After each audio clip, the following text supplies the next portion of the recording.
종교개혁 주일인데 종교개혁 주일을 기억하시면서 오늘 말씀 보시면 좋겠습니다. 오늘 말씀이 창세기 18장 20절에서 25절까지 말씀인데 먼저 20절에서 21절 말씀, 우리 메시지 성경입니다. 함께 읽겠습니다. 하나님께서 계속해서 말씀하셨다. 소돔과 고모라의 희생자들이 울부짖는 소리가 내 귀를 먹먹하게 하는구나. 그 도시의 죄악이 너무 크다. 내가 직접 내려가서 저들이 하는 짓이 정말 내 귀에 들려오는 울부짖음처럼 악한지 알아봐야겠다.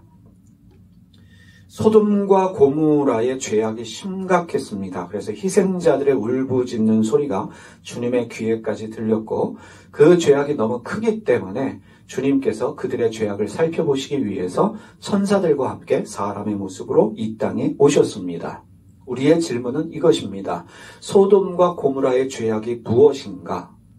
소돔과 고모라의 죄악은 다른 사람에게 친절하지 않았습니다. 너그럽지 않았습니다. 바르게 살지도 않았습니다. 중요한 것은 동성애가 본질이 아니라는 것입니다.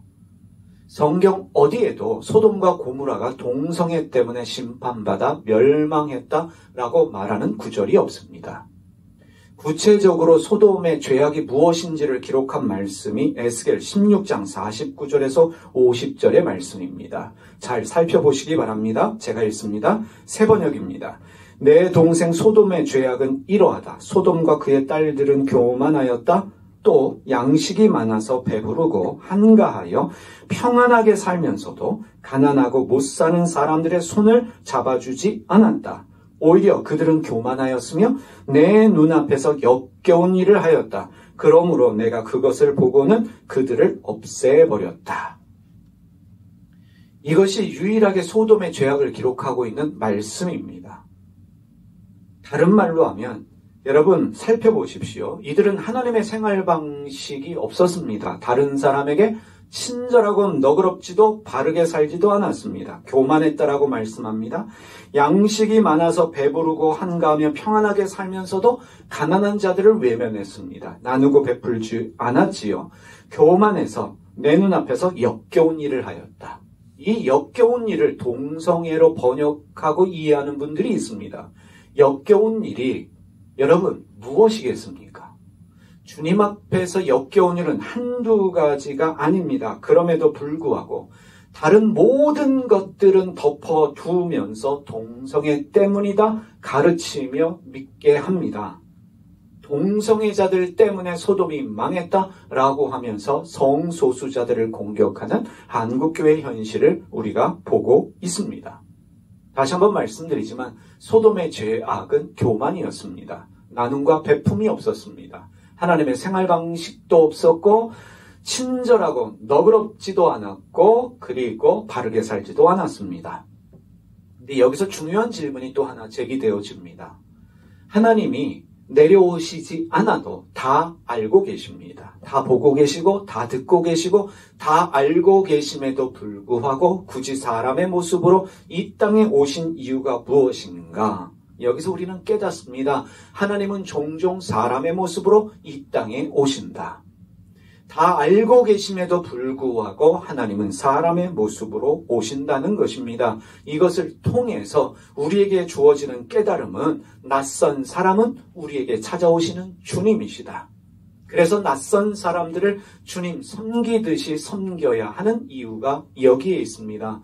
고대 근동의 사람들, 초대교회 사람들은 그렇게 믿었습니다. 지나가는 나그네는 낯선 자는 우리를 찾아오시는 주님이시다. 그래서 그들을 극진히 섬겼습니다.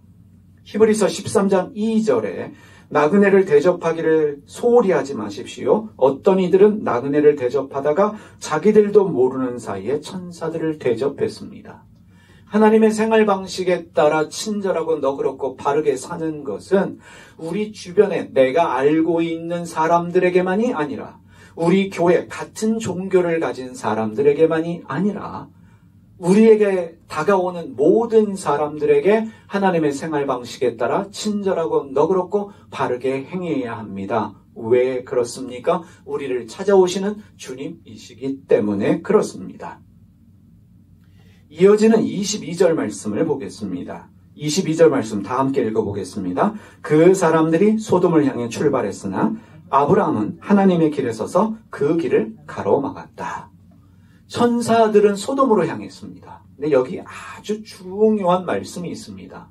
아브라함이 하나님의 길에 서서 그 길을 가로막았다. 아브라함은 하나님의 가시는 그 길을 막아섰습니다. 아브라함이 하나님의 길을 막아선 이유가 무엇입니까? 아브라함은 소돔과 고모라의 이 심각성을 알고 있었습니다.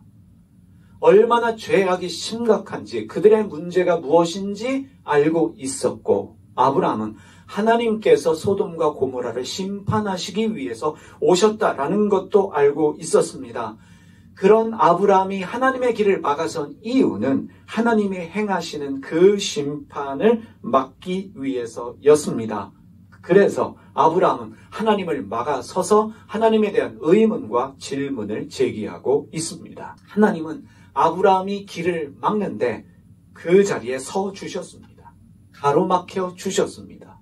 아브라함이 제기하는 질문을 받아 주셨습니다. 아브라함이 던지는 그 의문의 질문을 하나님이 받으시고 반응해 주셨다는 사실입니다. 여러분, 여기서 우리는 우리의 신앙생활, 기도에 대한 이해를 가지게 됩니다. 기도는 하나님의 길을 막아서는 것입니다. 기도가 무엇입니까? 하나님 행하시는 그 일 앞에 서서 하나님에 대한 의문, 하나님에 대한 질문, 하나님의 뜻에 대한 우리의 생각을 던지는 그 시간이 기도의 시간입니다. 하나님의 길을 가로막아 서서 아브라함은 하나님에 대한 의문, 질문을 던지고 있습니다. 23절과 24절의 말씀 역시 메시지 성경으로 제가 읽겠습니다. 아브라함이 하나님을 대면하여 아뢰었다. 하나님과 얼굴을 마주해서 이렇게 질문을 던졌습니다. 진심이십니까? 죄 없는 사람들을 악한 사람들과 함께 쓸어버릴 작정이십니까? 그 도시에 의인 50명이 있으면 어떻게 하시겠습니까? 죄 없는 사람들을 악한 사람들과 함께 쓸어버리시겠습니까? 의인 50명을 봐서라도 그 도시를 용서하지 않으시렵니까? 먼저 이 부분 살펴보십시다. 죄 없는 사람들을 악한 사람들과 함께 쓸어버릴 작정이십니까? 여러분, 여기서 우리가 던지는 질문이 이겁니다. 아무리 범죄가 심각한 도시라고 할지라도 그곳에는 분명 착한 사람이 있습니다. 어디에나 법 없이도 살 수 있는 착한 사람은 살고 있습니다. 다시 말하면 소돔 땅에도 착한 사람은 살고 있습니다. 여러분, 어린아이들을 생각해 보십시오. 어린아이들이 죄를 지으면 얼마나 짓겠습니까? 아직 태어나지 않은 뱃속에 있는 아이들을 생각해 보시기를 바랍니다. 지금 아브라함이 이 질문을 던지고 있습니다. 착한 사람들, 어린아이들, 뱃속에 있는 아이들, 법 없이도 살 수 있는 몇 사람은 있지 않습니까? 그들을 악한 사람들과 함께 왜 심판하시려고 합니까? 그들은 왜 죽어야 합니까? 하나님께 질문하고 있습니다. 하나님에 대한 의문을 던지고 있는 것입니다. 여러분, 극단적으로 생각하지 마시기를 바랍니다. 현실적으로 생각해 보시기를 바랍니다. 어른들이 죄를 지었기 때문에 아이들도 죄를 짓고 산다라고 말하시는 분도 있더라고요. 어떤 분들은 모든 사람은 죄인이다. 그래서 다 심판받았다라고 말하는데 그것은 너무 종교적인 해석입니다. 현실적으로 생각해 보십시오. 어린아이들이 죄를 지으면 얼마나 짓겠습니까? 갓 태어난 아이가, 말도 못하는 아이가, 엄마의 젖을 물고 있는 아이가 어떤 죄를 짓겠습니까? 이제 뱃속에 생겨난 그 아이는 무슨 죄가 있어서 악인들과 함께 심판을 받아야 하는 것입니까? 아브라함은 하나님께 질문을 던지고 있습니다. 하나님에 대한 의문을 던지고 있는 것입니다. 다시 말하면 하나님이라면 그렇게 하실 수 없지 않습니까? 그 의문을 던지고 있는 것입니다. 여러분, 지금 우리의 세상을 보십시오. 지금도 전쟁 중에 죽어가는 수많은 아이들이 있습니다. 무슨 죄가 있어서 죽어야 합니까? 우크라이나에 있는 전쟁 때문에 죽는 아이들, 이스라엘에 지금 전쟁 때문에 죽는 아이들 뿐만 아니라 아프리카의 기근 때문에 죽어나가는 수많은 아이들은 도대체 무슨 죄가 있어서 배고프며 고통당하며 죽어야 하는 것입니까? 잘 생각해 보십시오. 어른들의 욕심 때문에 어린아이들이 피해를 보고 있습니다. 여러분, 쓰나미가 동남아시아를 덮쳤을 때 기억나시지요? 오래전에 쓰나미가 동남아시아를 덮쳤을 때 한 대형교회 목사님이 이런 설교를 하셨습니다. 주일날 예배 안 드리고 놀러 가니 하나님이 진노하셔서 그들을 심판하셨다라는 설교를 하셨습니다. 여러분, 그런 하나님이 이해가 되십니까? 거기에 쉬러 와서 가족과 함께 놀러 왔는데 주일 예배 드리지 않는다는 이유로 엄청난 쓰나미를 통해서 그들 모두를 쓸어버리시는 하나님이라면 저는 차라리 안 믿겠습니다. 하나님께 질문할 수 있어야 합니다. 가족과 함께 여행을 간 그들이 왜 쓰나미 때문에 죽어야 했습니까? 그 도시의 죄악이라면 어린아이들은 무슨 죄가 있어서, 뱃속에 있는 아이들은 무슨 죄가 있어서 죽어야 했습니까? 하나님께 의문을 던지며 질문할 수 있어야 합니다. 하나님의 길을 막아서서 하나님의 얼굴을 대면하여 물을 수 있어야 합니다. 아브라함은 계속해서 이렇게 말합니다. 그 도시에 의인 50명이 있으면 어떻게 하시겠습니까? 죄 없는 사람들을 악한 사람들과 함께 쓸어버리시겠습니까? 이런 뜻이에요. 그 도시에 착한 사람 50명이 있으면 어떻게 하시겠습니까? 그 50명이 어린아이일 수도 있어요. 뱃속에 있는 아이일 수도 있습니다. 착한 사람 50명은 어떻게 하시겠습니까? 주님께 질문하고 있습니다. 세상에 악한 사람들 때문에 피해당하는 사람들이 많아요. 악한 사람 때문에 심판을 받는데 왜 악한 사람 때문에 착한 사람까지 피해를 봐야 합니까? 지금 아브라함은 그 질문을 하나님께 던지고 있어요. 오늘 우리의 현실도 보십시오. 나쁜 사람들 때문에 피해당하는 사람들이 많습니다. 왜 하나님은 악한 사람들을 그냥 내버려 두시고 악한 사람들 때문에 착한 사람들이 피해를 당하게 하시나? 여러 번 언급하지만 왜 어린아이들이 죽어야 하는가? 지금 의료 분쟁 때문에 치료를 제대로 받지 못해 죽는 애들이 있어요. 어른들의 욕심 때문에 어린아이들이 피해를 당하는 거잖아요. 여러분, 미 대륙으로 이주한 그 기독교인들이 이미 여러 번 말씀드렸지만 인디언과 그 자녀들 6천만 명에서 1억 명을 죽였다라고 이야기합니다.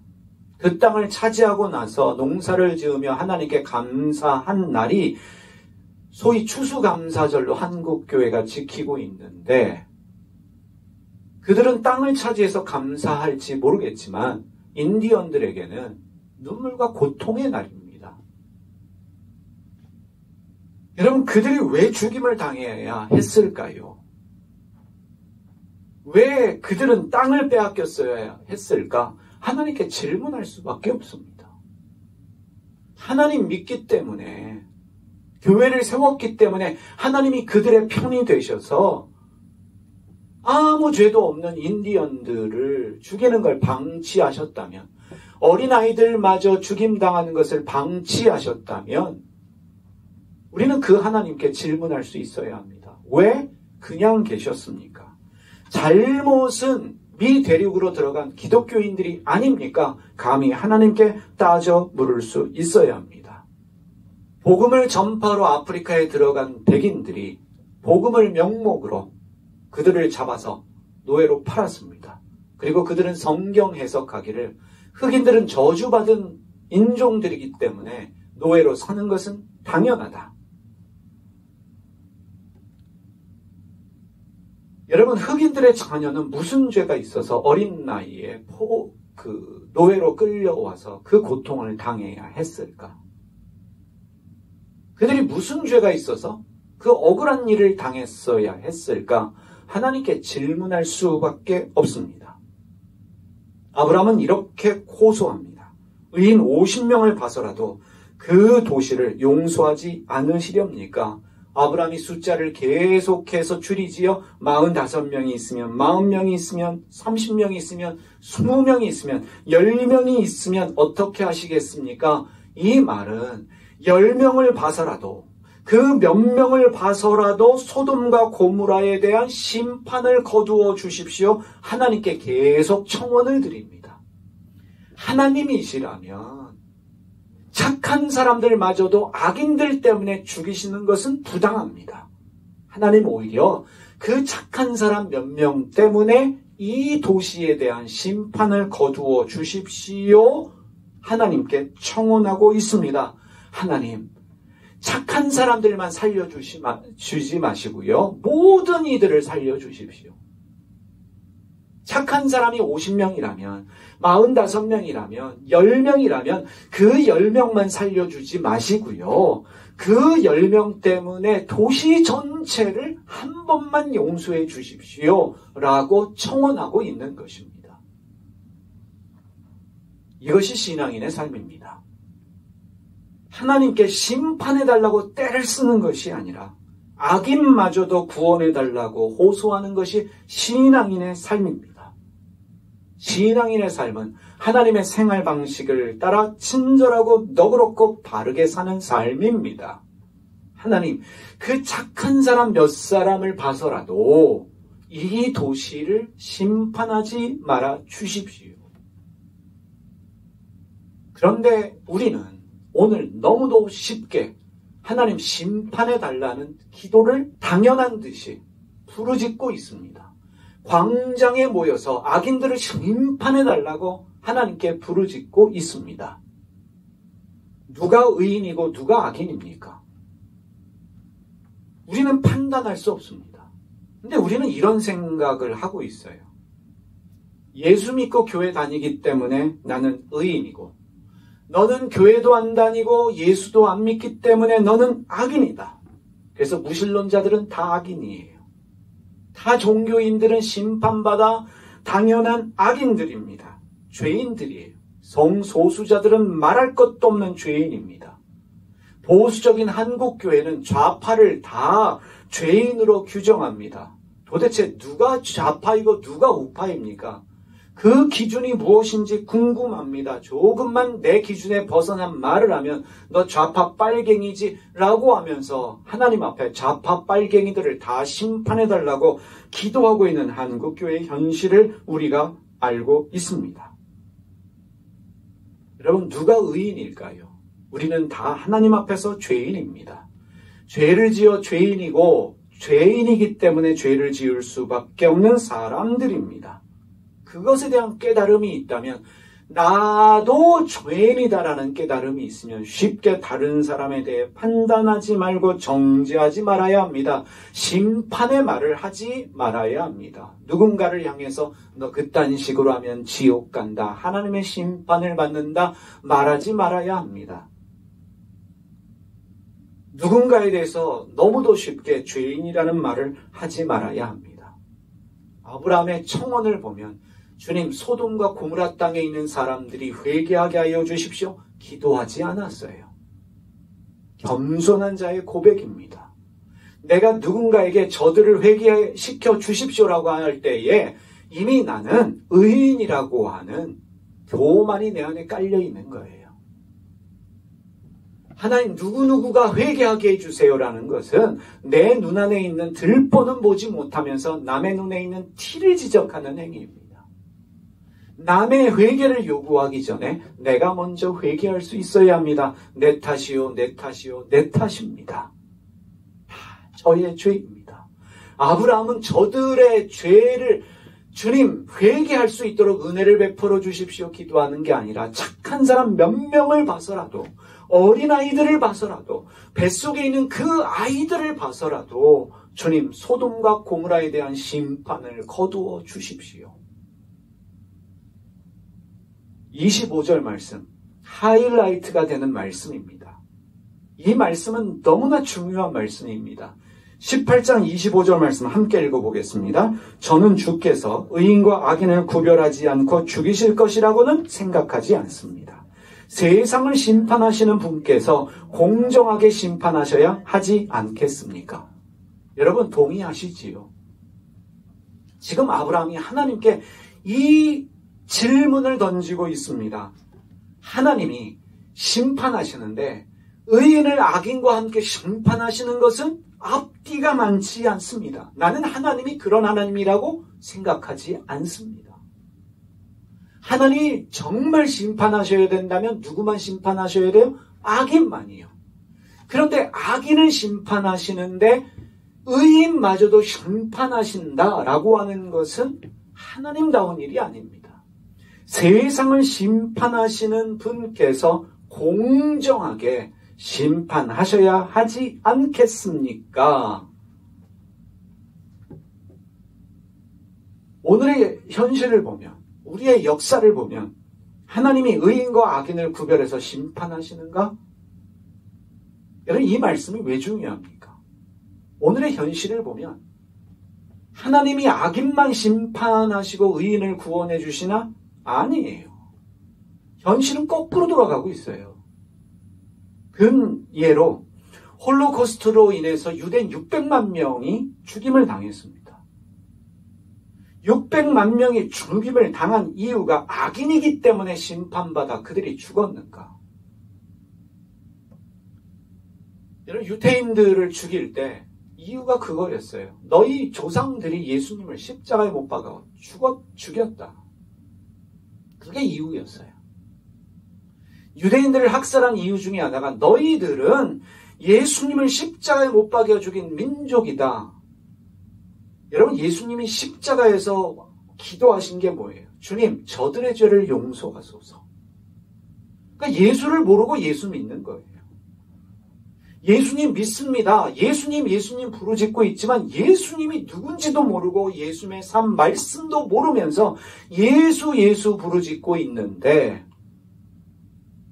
무당들이 신을 섬기듯이 예수신 잘 섬기면 복받아라는 차원으로 믿기 때문에 그렇게 얘기하는 거예요. 너희 민족은 예수님을 십자가에 못 박여 죽은 민족이기 때문에 이런 심판을 받는 거야. 심판은 누가 받아야 되는데 그들이 예수님을 십자가에 못 박은 민족이라고 하나님이 그렇게 심판하신다면 성경은 가짜입니다. 예수님이 십자가에서 주여 저들의 죄를 용서하소서. 그게 신앙인의 삶입니다. 누가 악인인데 왜 악인이 아니라 의인들이 죽어가는가? 유럽이 종교개혁 이후에 신교, 구교로 나누어서 30년 동안 치고받고 싸웠어요. 우리로 얘기하면 난 하나님을 믿어. 너 하나님 믿지? 난 하나님 믿는데 넌 하나님 믿지? 이 이유 때문에 싸운 거예요. 30년 동안 자신들이 믿는 하나님 때문에 무려 800만 명이 죽임을 당했습니다. 똑같은 하나님을 믿으면서 똑같은 하나님의 이름으로 서로를 죽였어요. 30년 동안 800만 명을 죽였어요. 어떻게 생각하십니까? 얼마나 많은 어린아이들이 죽었을까요? 죄 없는 사람들이 죽었을까요? 실제로 전쟁을 일으킨 사람들은 성 안에 있으면서 끝까지 살아남고 소위 동원되어진 불쌍한 사람들만 죽임을 당한 거예요. 하나님은 어디에 계신가? 아브라함이 호소하고 있어요. 주님이 의인과 악인을 구별하지 않고 죽이실 거라고는 전 생각하지 않습니다. 하나님이 세상을 심판하시는 분이라면 공정하게 심판하셔야 되지 않겠습니까? 그런데 세상은 공평하게 돌아가지가 않습니다. 아브라함은 끊임없이 하나님에 대한 의문과 질문을 제기하고 있습니다. 바로 이 아브라함의 의문과 질문이 오늘을 살아가는 우리의 질문이며 의문입니다. 하나님에 대한 의문. 하나님이라면 그러실 수 없는데 왜 의인을 악인과 함께 심판하십니까? 공정하게 세상을 심판하셔야 하지 않겠습니까? 오늘 우리의 질문이에요. 오늘 우리가 사는 세상이 그렇습니다. 오늘 우리가 사는 세상을 보면 하나님 공평하지 않아요. 공의롭지도 않습니다. 나쁜 놈들이 너무 잘 되고 있어요. 악인들이 잘 돼요. 온갖 나쁜 일을 저질러도 다 피해갑니다. 힘없고 빽없는 사람들만 당해요. 교회가 주님의 것이지요. 주님의 교회를 아들에게 물려주고 성도들이 힘들게 헌금한 것을 목사가 어떻게 써도 그 목사는 존경을 받고 엄청난 전별금을 받으면서 살아갑니다. 그런데 하나님 뜻대로 살려는 사람들은 오히려 피해를 당하고 억울한 일을 당하고 그런 일들이 많아요. 하나님 절대로 공평하지 않아요. 공의롭지 않아요. 지금 우리의 세상은 악인들이 잘 됩니다. 가진 사람들은 온갖 악을 저질러도 다 피해가요. 지금 정치인들, 예를 들면 대통령 측근들, 그 가족들, 일반 사람들 같으면 벌써 감옥에 가도 수십 번 갔을 거예요. 뭐가 잘못돼서 돌아가는 세상입니다. 지금만 그렇겠어요? 지금까지 역사가 그랬습니다. 억울한 일을 당하는 사람들이 너무나 많아요. 세월호 사건도 그렇고 이태원 참사 사건도 그렇고 희생당한 그 아이들을 우리는 어떻게 이해해야 할까? 하나님은 왜 그 사건을 방치하셨는가? 왜 하나님은 악인과 의인을 함께 심판하시는가? 오히려 거꾸로 왜 악인들이 잘 되는 세상인가? 우리는 질문할 수밖에 없습니다. 이것이 우리의 의문이며 질문입니다. 창세기 18장 32절에 아브라함이 마지막 딜을 합니다. 아브라함이 또 이르되 주는 노하지 마옵소서. 내가 이번 한 번만 더 아래에 있다. 거기서 신명을 찾으시면 어찌하려 하십니까? 이르시되 내가 신명으로 말미암아 멸하지 아니하리라. 지금 아브라함은 어떻게 쓴지 이 도시를 살리기 위해서 하나님께 호소하고 있습니다. 하나님, 착한 사람 몇 명을 봐서라도 이 도시를 심판하지 말아 주시옵소서. 근데 분명히 하나님 말씀하셨거든요. 의인 10명이라도 있으면 내가 그 도시를 멸망시키지 않겠다. 하나님이 분명하게 약속하셨어요. 어린 아이들의 순수함. 이제 갓 태어나서 아무것도 모르는 아이들 10명이 없겠습니까? 그 10명을 봐서라도 하나님이 약속하셨다면 그 도시를 심판하지 말아야 합니다. 그런데 결국 소돔과 고모라는 심판받아 그 도시에 살고 있던 모든 사람들이 죽었어요. 소돔은 의인이 10명이 없었기 때문에 망했다라고 얘기합니다. 여러분 어떻게 생각하세요? 정말 소돔이 의인 10명이 없었기 때문에 망했는가? 다시 한번 말씀드리지만 어린 아이들조차도 타락한 죄인들이었단 말인가? 결국은 누구만 살아남았어요? 롯과 그의 2딸만 살아남았어요. 그러면 성경에 기록되어진 롯과 그의 2딸이 의인이라 말할 수 있는 사람인가? 아니에요. 롯도 문제가 생겼을 때 나그네들을 보호하기 위해서 어떤 제안을 합니까? 아직 남자를 가까이 하지 않는 딸 둘이 있으니 이 딸 둘을 내어줄 테니 마음대로 하십시오. 의인이에요? 아니에요. 자기 의롭게 살자고 자기 딸들을 죽음으로 내모는 나쁜 아버지죠.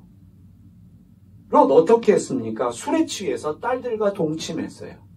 롯의 2딸은 아버지를 술 취하게 만들었고 번갈아서 아버지와 동침해서 자녀를 낳았습니다. 정상적인 행위가 아니지요.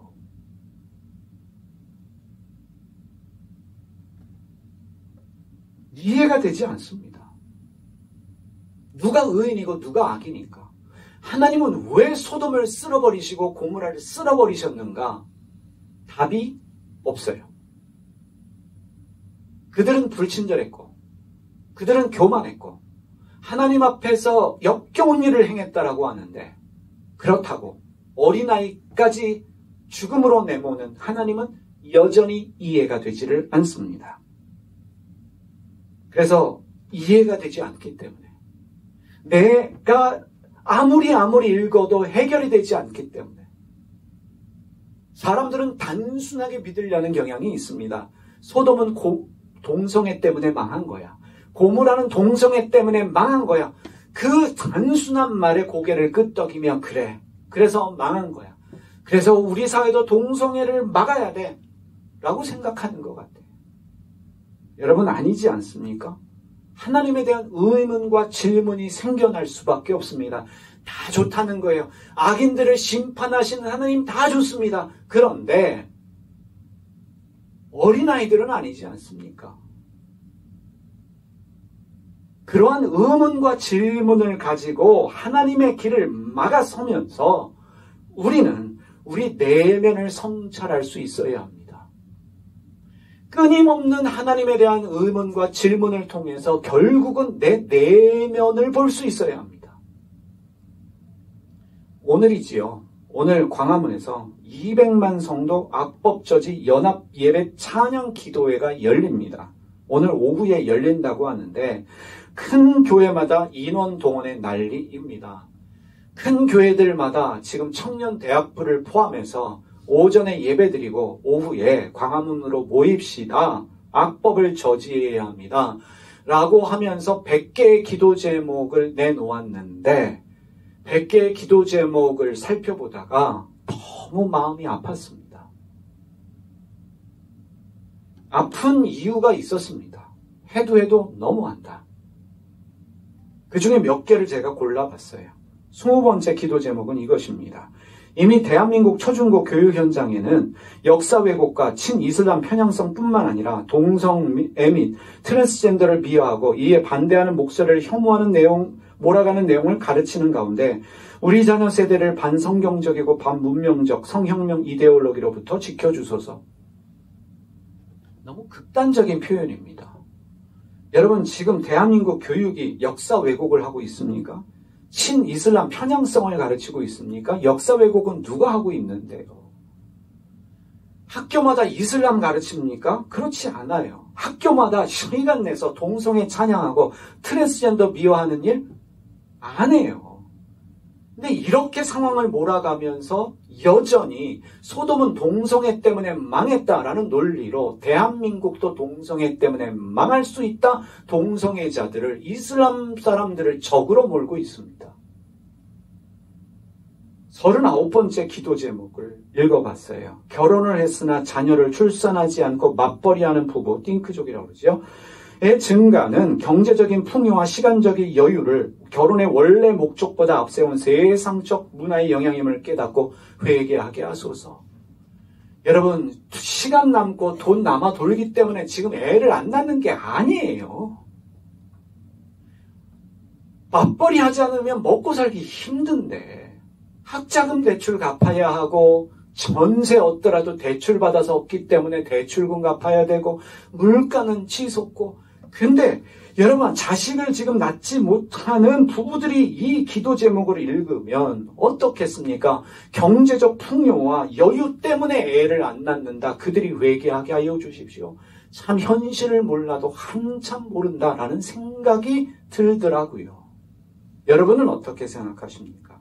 41번째 기도 제목이에요. 페미니즘이라는 악한 사상과 그 사상에 물든 영혼들을 분리하여 혐오가 만연한 사회 분위기 속에서 악을 악으로 갚지 않고 그 영혼들을 긍휼히 여기며 예수님의 마음으로 사랑하게 하소서. 페미니즘이 악한 사상이래요. 페미니즘이 뭐냐면 여성 차별하지 말자는 거예요. 남녀를 존중히 여기고 서로 평등히 여기자. 그게 페미니즘인데 그게 악한 사상이래요. 여러 가지 기도 제목들을 보면서 무슨 생각이 들었냐면, 광장에서 집회하는 이들은 하나님 빨리 소돔에 가서 악인들을 멸망시켜 주십시오. 기도하는 모습과 다르지 않다. 소돔에 사는 사람들은 다 악인이니 빨리 소돔에 가셔서 저들을 회개시켜 주시든지 아니면 저들을 멸망시켜 주십시오. 오늘 광장에 모여있는 사람들이 눈물 콧물 흘리며 기도하겠지만 이렇게밖에 보이지 않습니다. 우리는 의인이고 우리를 제외한 나머지 사람들은 다 악인들인데 저 악인들 때문에 세상이 더러워졌으니 저들을 심판해 주십시오. 라는 오만의 기도 모임으로밖에 보이지를 않습니다. 우리는 다시 예수님의 말씀으로 돌아가야 합니다. 광장에 모여 하는 기도회가 과연 예수님의 뜻일까? 마태복음 6장 5절과 6절 말씀, 예수님의 가르침입니다. 또 너희는 기도할 때 외식하는 자와 같이 하지 말라. 그들은 사람에게 보이려고 회당과 큰 거리 여기에 서서 기도하기를 좋아하느니라. 한국교회가 새겨야 될 말씀입니다. 광장에 모여서 큰 거리 여기에 서서 기도하기를 좋아하느니라. 왜? 사람들에게 보이려고. 내가 진실로 너희에게 이르노니 그들은 이미 자기 상을 이미 받았느니라. 너는 기도할 때 어디에? 내 골방에 들어가. 문을 닫고 은밀한 중에 계시는 내 아버지께 기도하라. 은밀한 중에 보시는 내 아버지께서 갚으시리라. 우리가 이해하는 하나님은 소돔의 어린아이들과 뱃속의 아이들까지 소수라고 할지라도 착한 사람들마저도 악한 사람들과 함께 심판하셨습니다. 오늘의 현실은 착한 사람들이 고통을 받고 악한 사람들이 살아남는 시대가 됐어요. 유전무죄, 유죄가 되어지는 세상입니다. 우리는 이해되지 않는 현실을 살아가고 있습니다. 악한 자들을 흥하게 내버려 두시는 하나님, 악을 허락하시는 하나님, 선한 자들을 고통 가운데 내버려 두시는 이 하나님에 대하여 길을 막고 따지고 들 수 있어야 합니다. 하나님에 대한 의문, 하나님에 대한 질문을 던져야 합니다. 어디서요? 광장이 아니라 골방에 들어가서 그 질문을 던질 수 있어야 합니다. 아브라함은 하나님 가시는 그 길을 막아서고 하나님께 질문을 던졌습니다. 하나님에 대한 의문을 던지며 하나님께 청원했습니다. 착한 사람들마저도 심판하지 마시고 착한 사람들을 봐서라도 저 악인들마저도 구원해 주십시오. 그래서 우리는 문을 닫고 기도해야 합니다. 나 홀로 있어야 합니다. 누구의 이야기를 듣고 아멘 할 때가 아니라 함께 기도하는 누군가가 필요해라는 것이 아니라 나 홀로 골방에 들어가 문을 닫고 하나님의 이름을 부르며 하나님에 대한 의문과 질문을 제기할 수 있어야 합니다. 하나님, 그래도 나 하나님 열심히 믿는데 왜 우리 집은 이 모양 이 꼴입니까? 왜 저 사람은 잘 되게 하시고 나는 이렇게 사기도 당하고 어려운 일을 당하고 문제를 겪고 있습니까? 질문을 던질 수 있어야 합니다. 하나님이라면 그러실 수 없지요. 하나님의 길을 막아서고 주님께 질문과 의문을 제기할 수 있는 것이 신앙이요. 기도라는 깨달음이 있어야 합니다. 그럴 때 우리의 신앙이 깊이가 생기고 우리의 마음이 넓어집니다. 그렇게 골방에 들어가 문을 닫고 하나님에 대한 의문과 질문을 던질 때 하나님의 뜻이 조금씩 이해되어 가면서 생겨나는 것이 사람에 대한 이해입니다. 사람을 품으려는 마음 생겨납니다. 하나님의 길을 막아서고 악인들을 심판하여 주십시오. 저들이 회개할 수 있도록 은혜를 베풀어 주십시오. 그런 오만의 기도가 아니라 하나님, 착한 사람 몇 명을 봐서라도 저들을 용서하소서. 나도 죄인이고 저들도 죄인입니다. 하나님 50보 100보입니다. 나 같은 사람도 살려주시는데 저들도 불쌍히 여겨주십시오. 그러한 신앙인의 삶이 우리 안에 생겨납니다. 그런 변화를 경험하게 되고 나도 모르게 변화되어지는 나의 삶을 경험하게 됩니다. 왜 예수님께서 광장이나 시장이 아니라 사람들 많이 모이는 데가 아니라 골방에 들어가 조용히 문을 닫고 은밀하게 보시는 내 하나님께 기도하라 말씀하셨을까? 우리는 질문이 많아요. 하나님에 대한 의문이 많습니다. 저도 목회자지만 지금도 끊임없이 하나님께 질문을 던지는 게 있습니다. 하나님께 의문을 제기할 수밖에 없는 게 있어요. 왜 이렇게 하십니까? 그 질문을 통해서 우리는 하나님을 알아가고 우리의 신앙의 삶을 다듬어 가는 것입니다. 그래서 여러분 오늘 종교개혁 주일에 하나님의 길을 막아서고 주님 한국교회의 이 현실에 대해서 하나님께 의문을 던지고 질문하면서 나의 삶을 돌아볼 수 있어야 합니다. 기도하겠습니다. 살아계신 하나님 아버지, 우리 사랑하는 교우들이 하나님의 가시는 길을 막아서서 하나님께 의문을 던지며 질문을 던질 수 있는 신앙의 연륜과 깊이가 있게 하여 주시옵소서. 우리가 하나님을 믿지만 참 하나님이 이해되지 않을 때가 너무나 많습니다. 역사를 보더라도 그렇고 왜 어린아이들까지도 심판받게 하시는지, 왜 그들은 죽임을 당해야 했는지, 왜 600만 명의 유대인들이 죽임을 당해야 했는지, 왜 종교의 이름으로 전쟁하며 서로 죽이고 서로 못살게 굴 때에 그들을 내버려 두셨는지, 그 일을 방치하신 하나님을 우리는 이해할 수 없습니다. 하나님, 저들의 죄를 용서하여 달라 기도하셨던 예수님의 마음을 본받게 하시고 하나님을 붙잡고 서서 착한 사람 몇 명을 봐서라도 저 도시를 심판하지 말아주십시오 애원했던, 청원했던 그 아브라함의 마음을 저희가 묵상하며 저희의 신앙의 변화가 있게 하여 주시옵소서. 예수님의 이름으로 기도드립니다.